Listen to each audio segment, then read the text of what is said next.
सबको रोड पे लाने का काम मोदी जी ने किया, तो क्यों नहीं देश की जनता विरोध करेगी। देश की जनता का आंख पूरी तरह से खुल गया है। चुपचाप हमें हिंदू मुसलमान का पाठ पढ़ाए रहते हैं, मन की बात सुनाए रहते हैं और अंदर अंदर सारी चीजें देश की एक एक सिस्टम को और एक एक नागरिक को बेचने का काम कर दिया मोदी जी ने। ये बात मोदी जी को करनी चाहिए। कितनी इंडस्ट्रियां लगाई, लेकिन ये तो कुछ करते ही नहीं। ये तो एक एक करके देश की संपत्ति को बेचते जाते हैं, बेचते जाते हैं, बेचते जाते हैं और देश की जनता को पता ही नहीं चलता है। अगर शर्म लिहाज मोदी जी को कहीं है तो चुल्लू भर पानी में डूब के मर जाए कि एक प्रधानमंत्री के विषय में हाई कोर्ट और सुप्रीम कोर्ट टिप्पणी करता है, तो इससे ज्यादा शर्मनाक कोई दूसरी भारत में बात नहीं हो सकती। मीडिया ही के कारण तो मोदी सत्ता में आया है और दूसरी बार भी मीडिया के कारण से ही सत्ता में आया है कि मोदी की नाकामी को देश की जो गोदी मीडिया है वो छुपाने का काम करती है। झूठ अफवाहें खबर दिखा के देश की जनता को गुमराह करने का काम गोदी मीडिया करती है। जब नेता की अपनी बारी आई चुनाव जीतने की तो सभी पाबंदियां खत्म हैं। तो समझता हूं जूता लेके भारतीय जनता पार्टी के सदस्यों को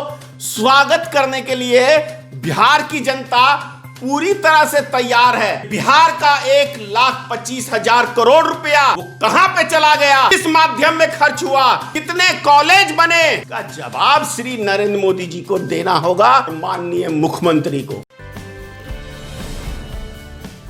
मोदी जी के मन की बात में देश भर के युवक नकार रहे हैं। यूट्यूब पे डिसलाइक का रिकॉर्ड बन रहा है, कैसे देखते हैं इसे आप? मोदी जी ने एक भी बार जेईई परीक्षा, नेट परीक्षा की बात की? जो नौजवान का भविष्य दांव पे लगा हुआ है, यदि ये परीक्षा देने जाते हैं और उनको कोरोना वायरस हो गया और यदि किसी नौजवान की मृत्यु हो जाती है, भगवान ना करे, तो क्या जवाब प्रधानमंत्री देंगे, क्या मुआवजा देंगे, इसकी घोषणा करनी चाहिए थी। ऐसा नहीं किया प्रधानमंत्री ने, कह दिया आसान तरीके से कि खिलौने बेचो। अरे भाई, इससे पहले तो आपने कहा था कि पकौड़े बेचो। तो यदि पार्लियामेंट के सभी दरवाजों के आगे 5 रेडियो नरेंद्र मोदी जी लगवाए रहते, जितने विधानसभा हैं, जितने एमएलए फ्लैट्स हैं, जितने क्या कहते हैं लोकसभा के सदस्य हैं, उनके दरवाजे के आगे एक एक ठेली लगाने का परमिशन दिए रहते, तब ना देश का नौजवान सोचता कि नहीं, मोदी जी ने हमारे लिए कुछ किया है, कम से कम हमारी दाल रोटी के लिए सोचा है, इसलिए हमें रेडी लगाने का। लेकिन आपने देखा है कि रेडी लगाने के लिए तो डंडे पड़ रहे हैं। ठेला आप लगा नहीं सकते, टेम्पू आप चला नहीं सकते। जो ये परिवार सब हैं, सबको रोड पे लाने का काम मोदी जी ने किया, तो क्यों नहीं देश की जनता विरोध करेगी। देश की जनता का आंख पूरी तरह से खुल गया है। मन की बात में मोदी जी ने युवाओं को खिलौने बनाने को कहा है, क्या इससे युवाओं को रोजगार की समस्या समाप्त होगी? खिलौने बनाने की जहां तक बात है तो उसके लिए पैसा चाहिए, मशीनरी चाहिए, लेकिन 20 लाख करोड़ रुपया, मतलब आपको मैं जानकारी दे दूं, जो मोदी साहब ने अभी आर्थिक पैकेज की घोषणा की थी, तो प्रत्येक परिवार में, यानी कि 130 करोड़ की पॉपुलेशन है भारत की, जो सरकारी आंकड़े हैं उस अनुसार हर नागरिक को 15,000 रुपए हिस्से में आता है।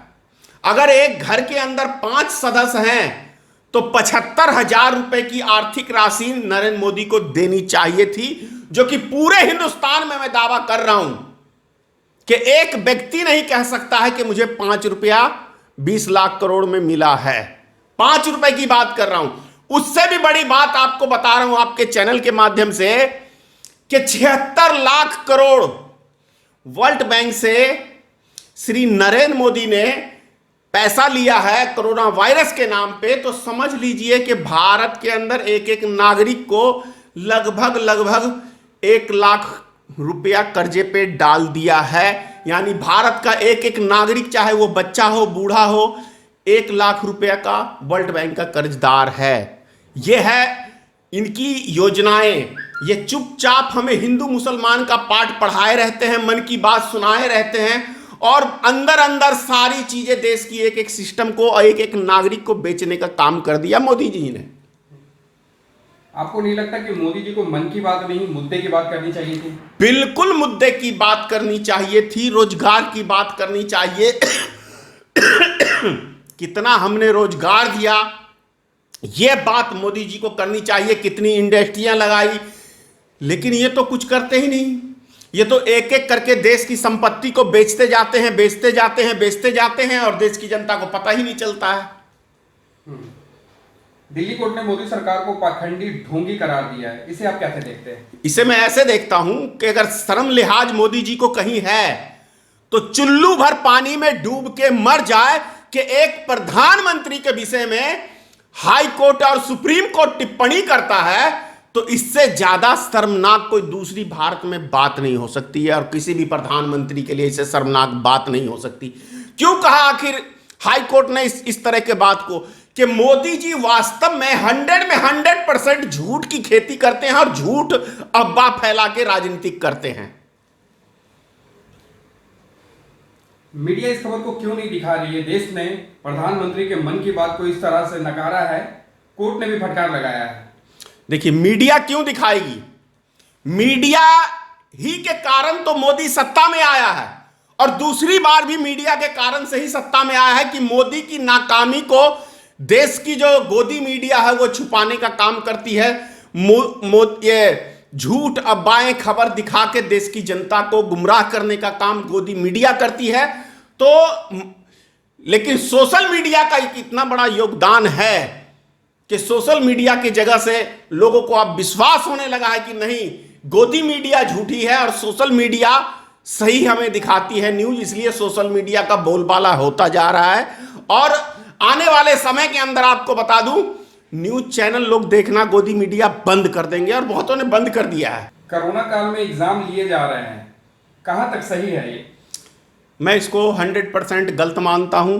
या तो मोदी सरकार कह दे कि हमने देश में कोरोना वायरस कुछ ऐसा है ही नहीं, क्योंकि चुनाव जैसे अभी आप बिहार का देख लीजिए तो 21 सितंबर से आप 100 आदमियों की, मतलब 100 का कह रहा है तो हजारों की संख्या में भीड़ इकट्ठी होगी, इसकी कोई गिनती नहीं होता है, लेकिन 100 आदमियों का आप सभा कर सकते हैं। ये तो अब क्या कोरोना वायरस नहीं फैलेगा?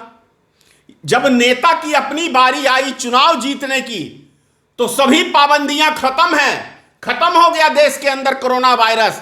लेकिन जब जनता की बारी आती है तो यह वही बिहार सरकार है जिसने बिहार के अंदर बिहार की जनता को प्रवेश नहीं करने दिया था।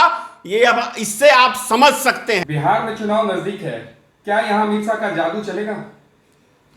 भैया, अमित शाह का जादू तो 2015 में भी देश की जनता ने देखा था कैसा चला है, और अमित शाह का जादू दिल्ली की आपको विधानसभा में भी देखने को मिला, आपको गुजरात में भी देखने को मिला, राजस्थान में भी देखने को मिला, मध्य प्रदेश में कोई जादू पादू कुछ नहीं है। अरे ईवीएम का खेल था, हो गया, लेकिन अब ईवीएम के अंदर भी आप कितनी भी सेटिंग कर लोगे तो मैं कह रहा हूं देश की जनता 90% खिलाफ हो गई है। और जब 90% जनता खिलाफ हो गई है तो किस किस ईवीएम में कितना कितना सेटिंग करोगे? ये सब धरे के धरे रह जाएंगे। आपने दिल्ली चुनाव के अंदर देखा था 240 सांसद उतरे थे भारतीय जनता पार्टी के 170 सीट के लिए, ये एक इतिहास है। 5 मुख्यमंत्री उतरा था, प्रधानमंत्री की कई सभाएं हुई थी। यहां पे रोड पे क्या कहते हैं, अमित शाह गली गली में घर घर में जाके पर्चे बांटने लग गए थे, जो भारत के इसी इतिहास में इससे ज्यादा कोई शर्मनाक बात नहीं है कि एक देश का गृह मंत्री विधानसभा चुनाव की वो घर घर में जाके पर्ची बांट रहा है। इससे ज्यादा शर्म की बात है कोई? तो उसी तरह से अगर अमित शाह आ जाए बिहार के अंदर और घर घर में पर्ची बांटें तो भी अमित शाह, मैं तो समझता हूं जूता लेके भारतीय जनता पार्टी के सदस्यों को स्वागत करने के लिए बिहार की जनता पूरी तरह से तैयार है। तभी तो आपने देखा वाल्मीकि नगर के सांसद को किस तरीके से दौड़ा के पब्लिक ने पीटा है।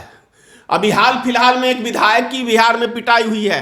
तो ये नेतागण जाए तो सही जनता के बीच में, जूता लेके बिहार की जनता स्वागत करने के लिए तैयार है। और उससे भी बड़ी बात आपको बता दूं, मेरे बिहार का पैसा 1,25 करोड़ रुपया लूट के कहां पे रख दिया श्री नरेंद्र मोदी ने, जो 2014-15 के विधानसभा चुनाव में मुजफ्फरपुर की रैली में बताया था आपको कितना दूं बिहार को पैकेज, 50,000, 60,000, 70,000, 75,000, 90,000, लो 1,25,000 करोड़ रुपया बिहार को पैकेज दिया।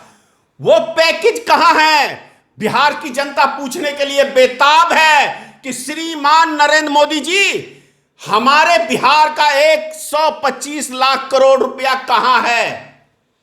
देश की, बिहार की जनता पूछने के लिए बेताब है और उनको यह बताना पड़ेगा। और भारतीय मित्र पार्टी, पूरे बिहार की यह जनता की मांग है कि आपसे सवाल पूछ रहा हूं कि बिहार का 1,25,000 करोड़ रुपया वो कहां पे चला गया? किस माध्यम में खर्च हुआ? कितनी इंडस्ट्री लगी? कितनी फैक्ट्री लगी? कितने हॉस्पिटल बने? कितने कॉलेज बने? इसका जवाब श्री नरेंद्र मोदी जी को देना होगा और माननीय मुख्यमंत्री को।